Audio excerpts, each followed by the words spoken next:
नहीं है।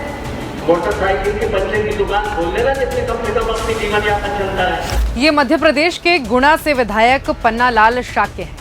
एक कार्यक्रम के दौरान कहते हैं कि डिग्री से कुछ नहीं होने वाला, पंचर की दुकान खोल लो, कम से कम घर तो चलेगा।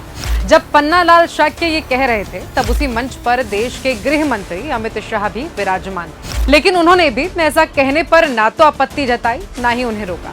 और रोकते भी क्यों, जब प्रधानमंत्री नरेंद्र मोदी देश के युवाओं को पकौड़ा तलने को कह सकते हैं, पकौड़ा तलने को रोजगार बता सकते हैं, तो पंचर बनाने में क्या दिक्कत है?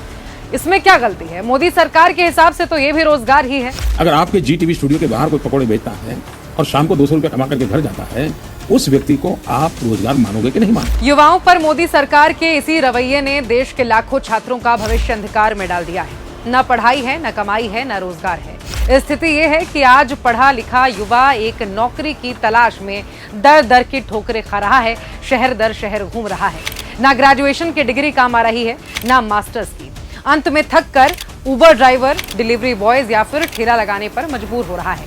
मोदी राज में देश ने बेरोजगारी का 40 सालों का रिकॉर्ड तोड़ दिया है। देश में एक भी परीक्षा बिना लीक और धांधली के ये सरकार नहीं करा पा रही है। सरकारी भर्तियां सालों से पेंडिंग हैं। युवाओं में हताशा और निराशा बढ़ती जा रही है। नतीजतन आत्महत्याओं के आंकड़े बढ़ रहे हैं। कुल मिलाकर युवाओं के लिए भी मोदी सरकार ग्रहण साबित हुई है। 10 सालों में मोदी सरकार ने देश की शिक्षा, परीक्षा और भर्ती प्रक्रिया के ढांचे को खोखला कर दिया है, इसका कबाड़ा कर दिया है।